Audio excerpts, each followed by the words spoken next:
Good morning, boy. Good morning, Warren.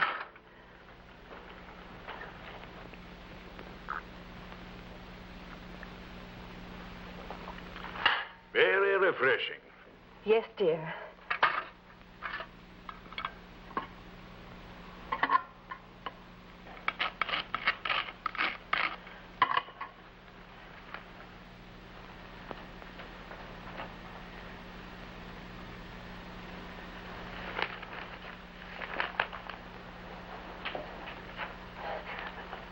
Warren, I must talk to you. Warren. Warren. Mm-hmm. It's Mrs. Woolridge. She called me. Her husband is so upset. About losing his business, I mean. He hasn't eaten a thing in days. And she cried so I couldn't understand what... Well, couldn't you... I don't mean to interfere, Warren, but... After all, you do have so many enterprises. Couldn't you just let poor Mr. Woolridge keep his... I mean, do you have to take...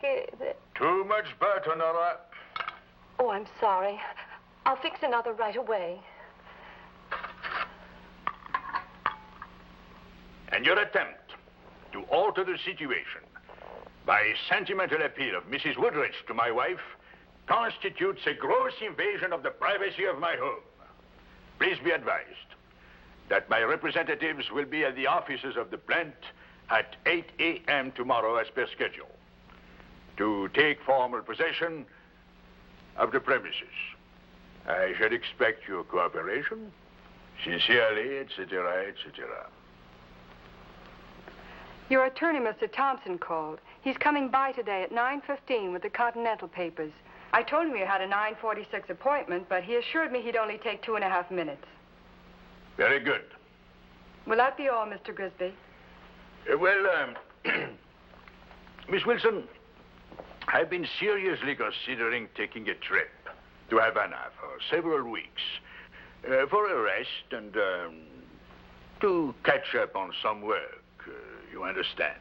Yes, Mr. Grisby? Of course, I shall need a secretary.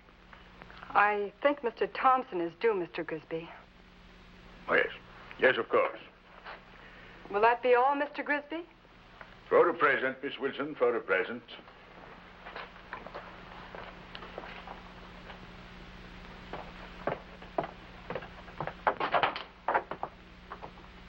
Mr. Thompson is here now, Mr. Grisby. Have him come in, Miss Wilson. Mr. Thompson. Hiya, Laughing Water. Hello, Mr. Thompson. Albert. That will be all, Miss Wilson. Yes, Mr. Grisby. Albert, I must ask you not to bring your golf club manners into my office. Oh, why don't you relax, Warren? Do you some good? This is a place of business, not a nightclub. Well, here are those papers on that stock transfer. Hobart is screaming that we're ruining him. The time to scream is before you make a deal, not after. Let him scream. All you have to do now is sign those papers. And then figure out some way to spend all that money. I'll drop by your house this evening to pick him up. I shall expect you at 8:45. Sharp. Good.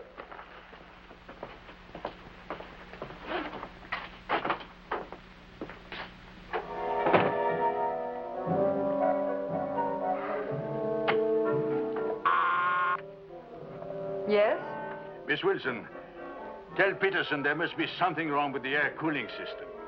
It's much too hot in here. Yes, sir.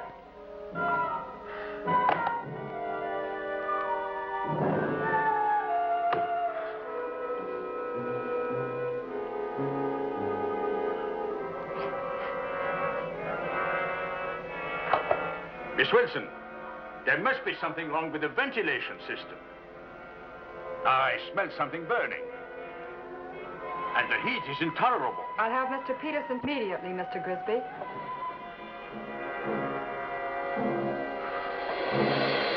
What are you doing here?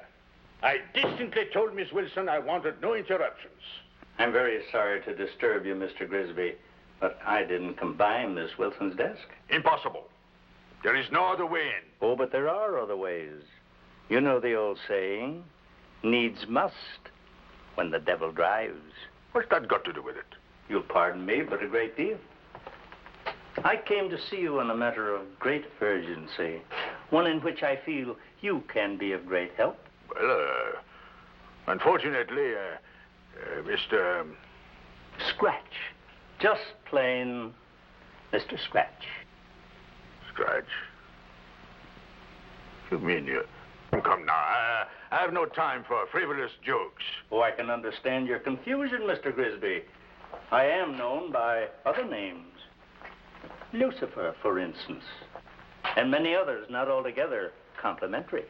Now, may I?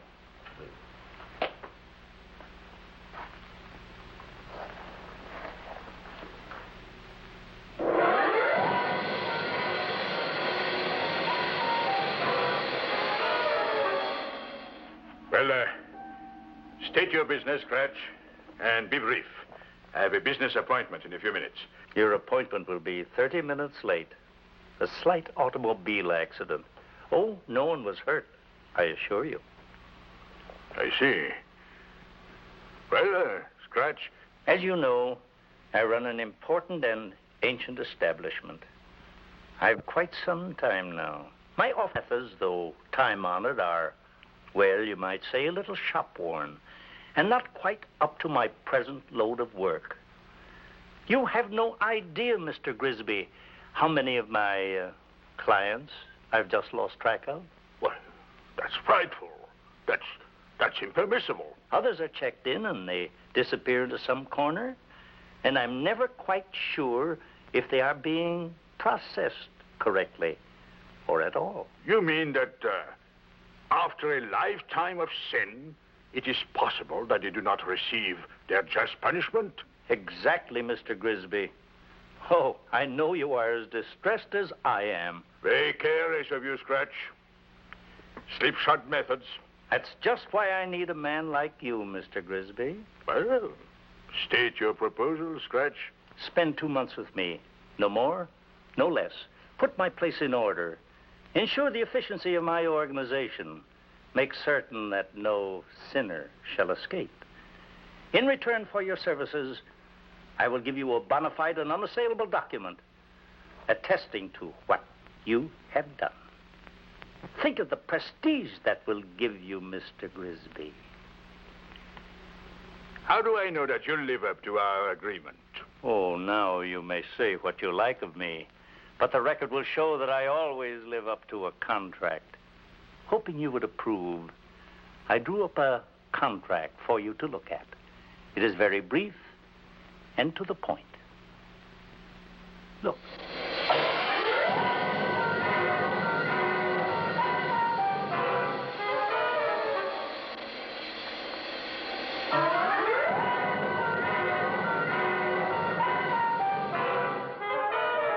Seems to be in order. Oh, it is.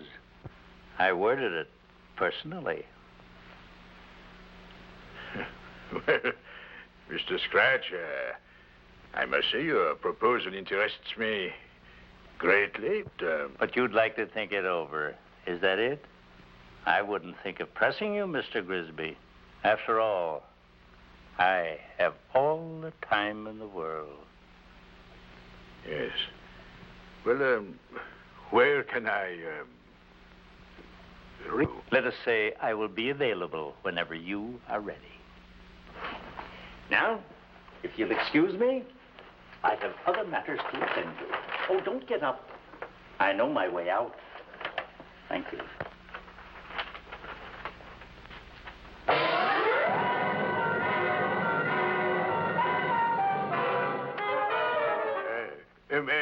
Miss Wilson, never mind calling Peterson. It's much cooler now.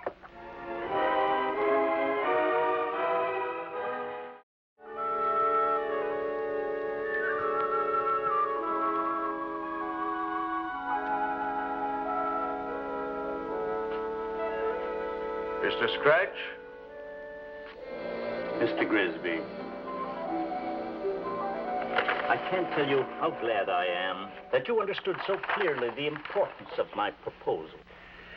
I shall be restored to point of departure exactly 2 months from effective date. In witness whereof. And now, Mr. Grisby, shall we be on our way? Oh, there's no need to be alarmed. The journey to my domain is far simpler than most people imagine. You see, in a sense, I live right next door.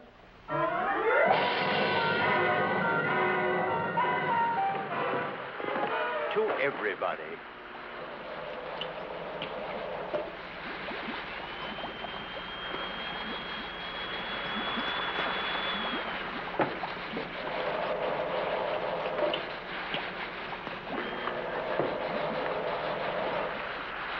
I see. You have carte blanche, Mr. Grisby. Look the situation over. Make whatever changes you like. Oh, by the way, I'd like you to meet my assistant who will function as your secretary. Oh, Martin. Martin! Yes, Mr. Scratch.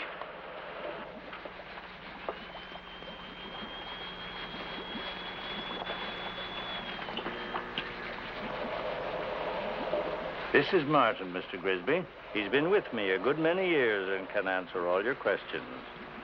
Martin, this is Mr. Grisby, our new temporary administrator. How do you do? Mr. Grisby? I hope you are satisfied with your title, Mr. Grisby.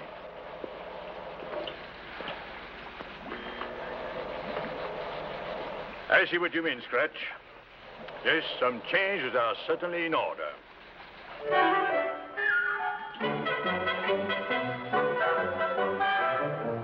Martin! Martin, come here. Yes, Mr. Grisby. Read the date on that. Count Luca Piombo. Due date September 16th, 1692. Oh, my. Oh, dear. Wherever did you find that, Mr. Grisby? I remember that Mr. Scratch and I hunted high and low for that. Mr. Scratch wanted particular. All right. Find out if this Piombo ever arrived. Yes, Mr. Grisby.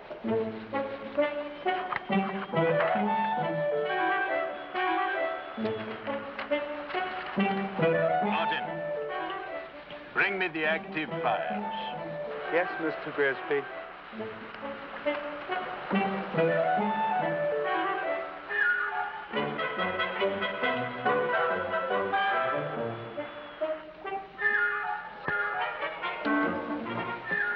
Is that all? Oh, no, I have 3 more closets full, but I haven't had time to sort them out yet. I do the best I can, Mr. Grisby, but there's so much an inhuman being can do.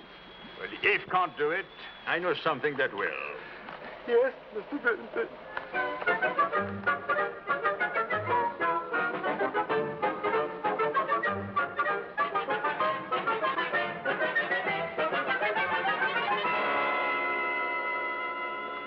Well, I finally succeeded in getting an inventory on the supplies of brimstone. And I have organized it so that there will be a proper flow of materials to all parts of the establishment. You can see from this report that Martin's alarm was ridiculous. There is enough to go around for everybody. Very good, Mr. Grisby. And there is now a functioning statistical department. Excellent. That's just what I needed. There's one more thing, Scratch. Yes, Mr. Grisby? Martin. He has to go. Martin? But, Mr. Grisby... I'm sorry, Scratch. He is completely incompetent. He's been with this office a good many years, Mr. Grisby. Several thousand, in fact. Length of service is no guarantee of quality of service, Scratch. Very well, Mr. Grisby. You are the administrator. I'll tell him myself. Martin?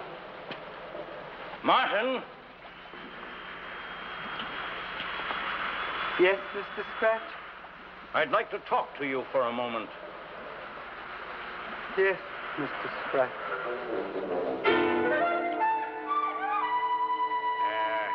Where was I, my dear? Oh, yes, and because of the inadequate lighting in Northwest Section number 305A,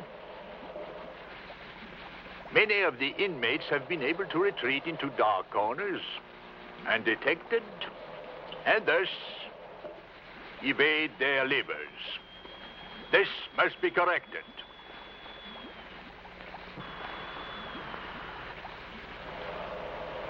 Well, that will be all for now. I'm going to the receiving dock. I can be reached there in case of any emergency. Yes, Mr. Grisby.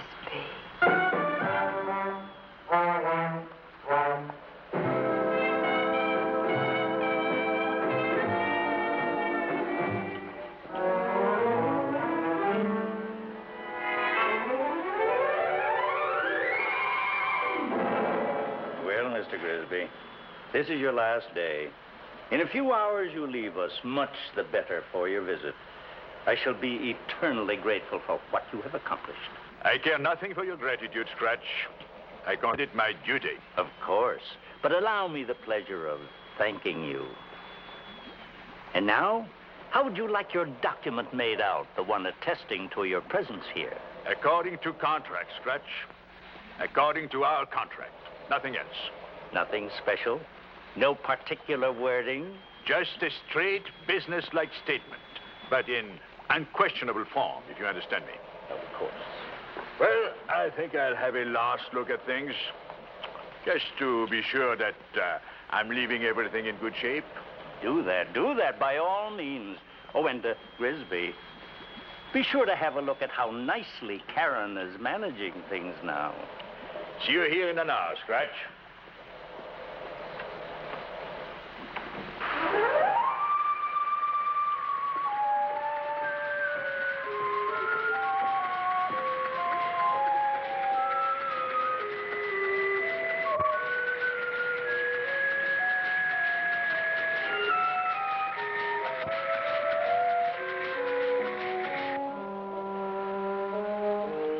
All right, get a move on. Out of the boat, onto the dock. We haven't got all eternity, you know. Out you go. There are no return passengers on this boat. One way and one way only. Move along. Get out of the boat. Move along.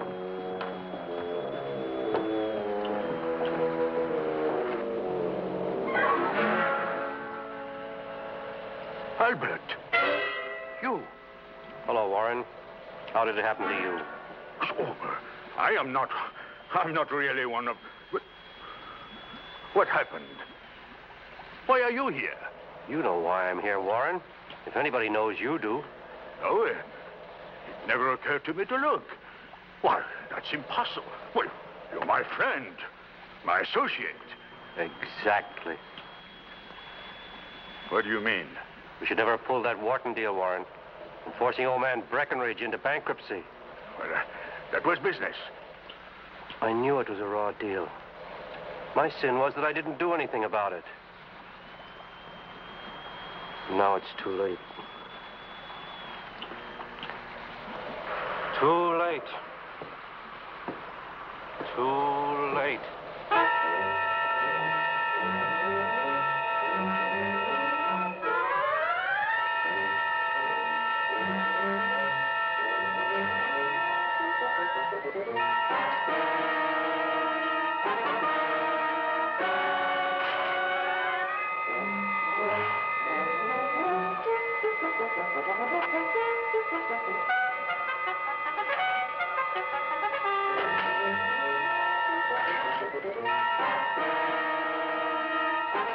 Must be one here someplace.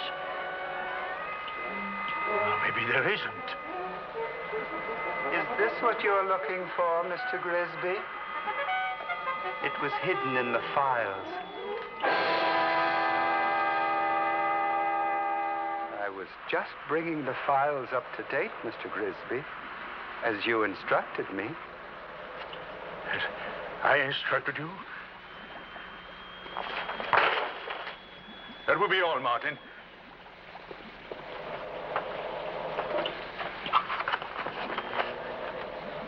Dated you Wednesday, October 16th, 7 a.m. precisely. Cause, heart failure.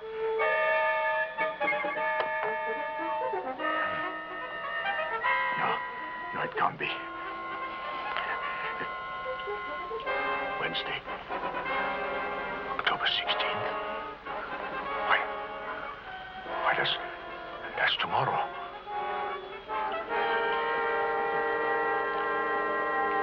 Scratch! Scratch!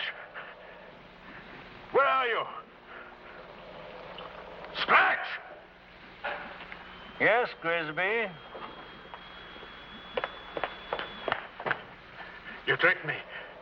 You did not tell me I was going to die the morning after I returned. You knew all the time. That's where you're wrong.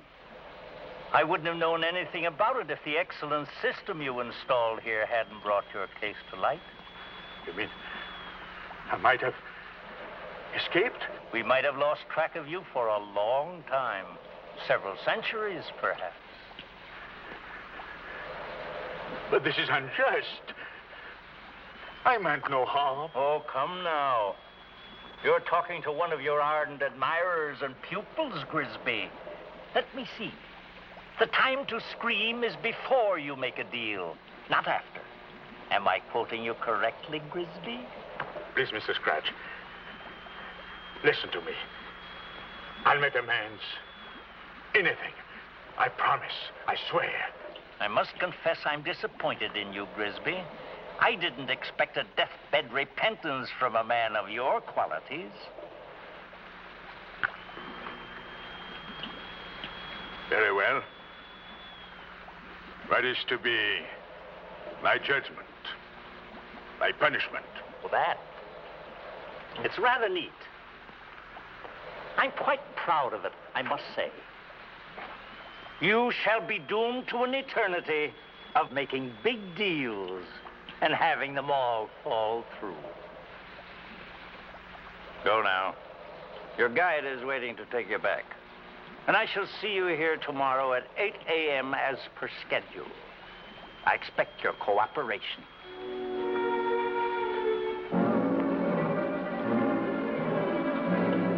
Your glasses, Mr. Grisby.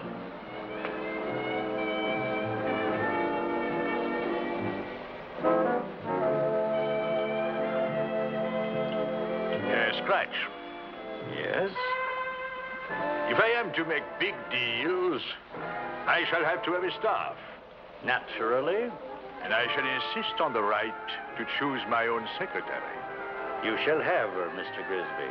But she is to remain in your outer office through all eternity. You will communicate with her only by telephone. That is to be part of your punishment. Follow me, Mr. Grisby.